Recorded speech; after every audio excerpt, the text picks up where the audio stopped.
예수 그리스도께서 부활하심으로 말미암아 이제 너희를 구원하는 표니 곧 세례라. 이는 육체의 더러운 것을 지하여 버림이 아니요 하나님을 향한 선한 양심의 간군이라. 그는 하늘에 오르사 하나님 우편에 계시니 천사들과 권세들과 능력들이 그에게 복종하느니라.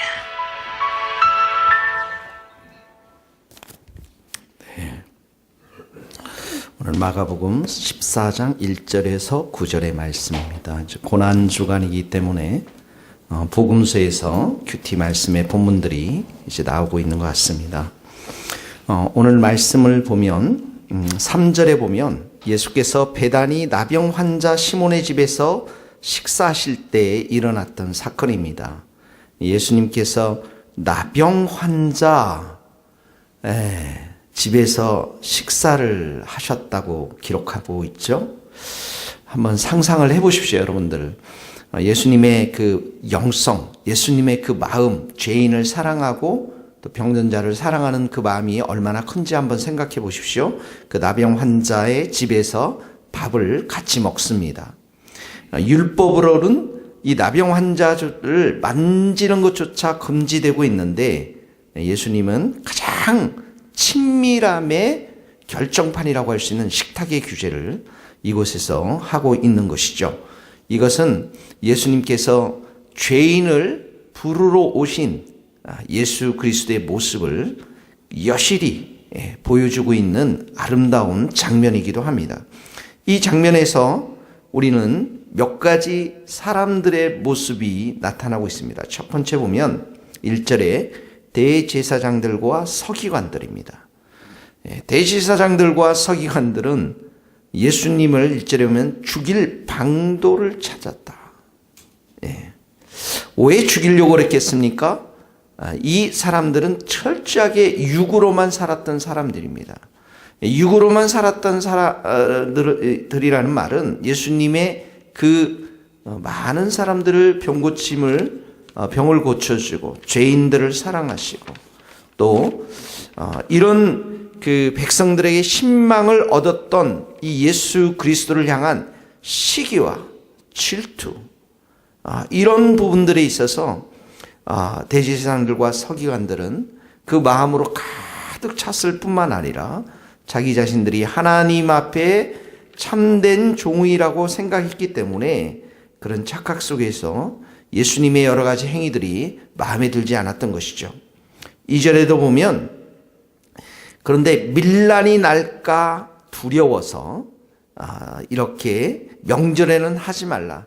철저하게 사람들의 눈만을 의식하고 사람들을 두려워하고 그리고 사람들에게 이렇게 집중되어 있으니까 예수님의 사역도 시기와 질투로 바라보는 육으로 사는 사람들, 그야말로 마귀의 자식들이죠.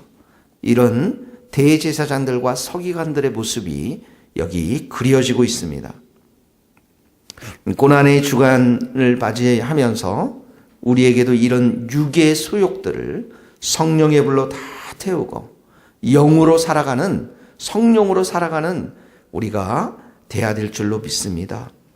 두 번째로 보면 예수님이 이제 그 향유를 300데나리온 향유를 부음을 받았을 때 4절에 보면 어떤 사람이 화를 냈습니다. 어떤 사람이라는 것은 여기 이렇게 기록되어 있지만 요한복음에 보면 이 사람이 이제 제자들이었고 가룟 유다였다라는 것을 보고 있습니다.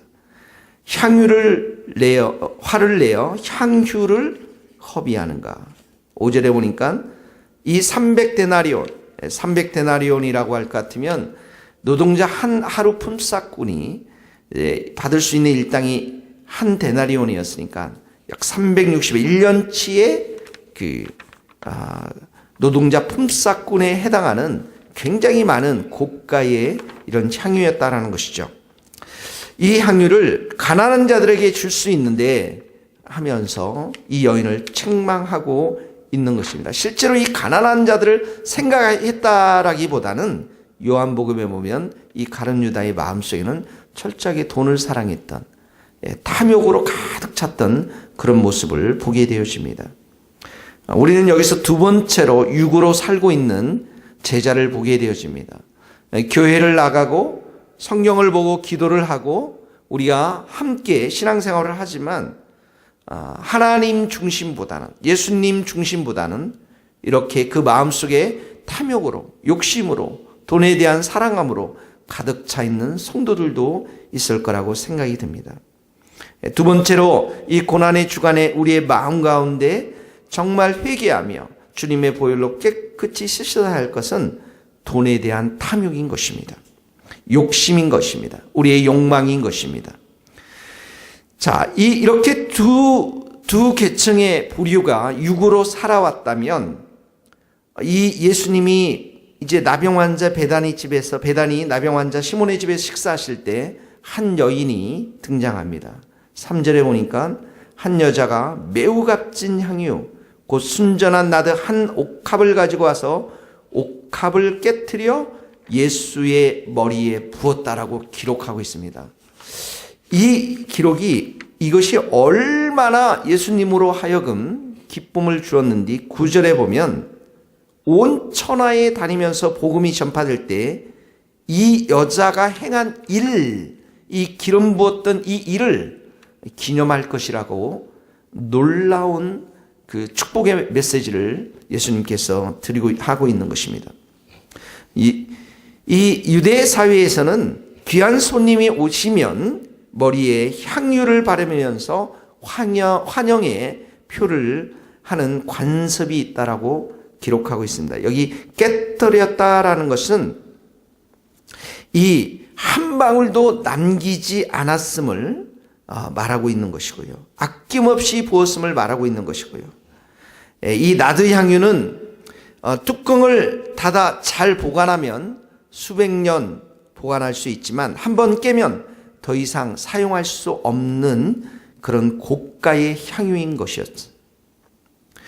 이 향유를 이 예수님께 드림으로 인해서 이 여인은 그 마음속에 예수님을 향한 사랑, 예수님을 향한 온전한 헌신으로 나아가고 있는 장면을 보고 있는 것이죠. 자신의 보배를 하나님께 드리면 하나님이 그 보배가 되심을 욥의 고백에도 나와 있습니다. 그래서 예수님도 이렇게 말씀하시죠. 내 보물이 있는 곳에 너희 마음도 있으니 내 보물을 하늘에 쌓으더라. 자기 자신에게 가장 귀했던 이 보물을 예수님의 머리 위에 부었다라는 이 의미는 이 여인의 마음 속에는 예수님 한 분으로 가득 차 있는 것들을 보게 되어집니다. 그러므로 온전한 우리의 헌신이 무엇입니까? 우리의 가장 귀한 것으로, 가장 귀한 보배로 주님께 드리는 것입니다. 주님께 바치는 것입니다. 아낌없이 주님께 드리는 것이 바로 온전한 사랑이요 온전한 헌신의 모습인 것이죠. 이런 행위들은 주님을 그 마음 가운데 깊이 사랑하는 마음이 없으면 불가능한 그러한 것이었을 것입니다. 그러므로 우리가 오늘 첫 번째 이 말씀을 통해서 우리가 배워야 할 것은 바로 우리 자신의 귀한 보배로 우리 마음속에 담겨 있는 주님을 향한 사랑, 이 마음을 우리가 표현해야 될 줄로 믿습니다. 아브라함도 가장 사랑했던 외아들 이삭을 모리아 산에서 하나님께 드렸습니다. 그것이 이삭은 하나님의 그래서 축복의 씨앗이 되었던 것이죠. 고난 주간에 나에게 매우 값진 향유가 무엇인지, 순전한 나드 향유가 무엇인지 그것을 주님께 드림으로 인해서 정말 주님이 기뻐하시고 주님이 우리의 마음을 정말 받을 수 있는 그러한 고난 한 주간이 될 수 있기를 예수님의 이름으로 축복합니다. 첫 번째 적용입니다. 두 번째는 이 여인에게 있어서 가장 귀한 것을 드렸는데 이것이 의미하는 바가 너무도 컸다라는 것이죠. 6절에 보면 그가 내게 좋은 일을 하였느니라. 여기 좋은 일 동그라미를 치시면 칭찬해 주시는데 이 말씀이 무엇입니까? 바로 이 예수님의 머리 위에 기름 부으심을 행함으로 인해서 이 예수님이 진정한 메시아임을 인정하고 있다라는 것입니다. 예수님은 히브리어로는 메시아, 헬라어로는 그리스도, 곧 기름 부음을 받은 자를 말하는 것입니다. 구약에 있어서는 왕이나 제사장, 선지자들에게 이렇게 향기로운 기름을 부어서 그들의 미션, 사명을 감당하도록 했다라는 것이죠. 자, 그런데 예수님께서 이 좋은 일, 바로 이 예수님이 메시아 되심을, 또 정말 믿음으로 이런 예수님을 지금 이런 모를 이 여자가 하고 있다라는 것이죠. 보고 있다라는 것입니다. 그러면서 예수님께서 8절에 보면 이렇게 이야기를 하고 있습니다. 그는 힘을 다하여 내 몸에 향유를 부어 내 장례를 미리 준비합니다. 장례. 이 장례가 뭐 어떤 장례입니까? 십자가에 기른 것입니다. 십자가의 길. 예. 세상의 모든 죄를 짊어지고 세상의 모든 죄를 짊어지고 가야만 하는 십자가의 길입니다. 바로 이 십자가는 하나님의 구원의 계획이 담겨져 있죠.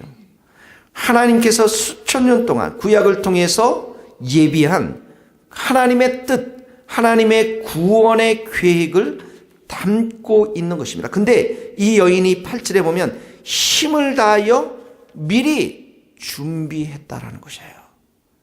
그러니까 이 시대 때 이렇게 대제사장들과 가룟 유다와 같은 제자들은 이 예수님의 십자가의 길을 알지 못했는데 이 여인은 이런 십자가에 하나님께서 담겨져 있는 구원의 길을 미리 예비함으로 인해서 하나님의 마음을, 예수님의 마음을 크게 기뻐했던 것입니다. 그래서 9절에 보면 온천에 어디서든지 복음이 전파되는 곳에는 이 여자의 행한 일도 말하여 그를 기억하리라 라고 말씀하고 있는 것입니다. 단순히 가장 비싼 것만으로 하나님께 드린 것 이상으로 이 안에는 하나님의 구원의 뜻에 부합하는, 미리 준비하는 이 시대에 가장 정말 예수님의 십자가를 예비한 그러한 행위였던 것입니다. 이 말씀을 우리 삶 가운데 어떻게 적용할 수 있겠을까요? 우리 시대는 이제 예수님의 재림을 준비하는 시대입니다. 우리 시대 때 정말 우리의 가장 귀한 보배로 예수님에게 우리의 마음을 드릴 뿐만 아니라 우리가 해야 할 일이 있습니다. 그것이 무엇입니까? 예수님의 재림을 준비해야 되는데 그것이 무엇입니까? 9절에 나와 있습니다.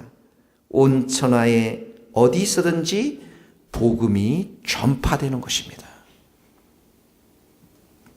이 고난의 주간에 예수님이 이 일 때문에 이 땅 가운데 오셨어요. 이 일 때문에 지금도 우리를 불러주셔서 교회를 세우셨습니다.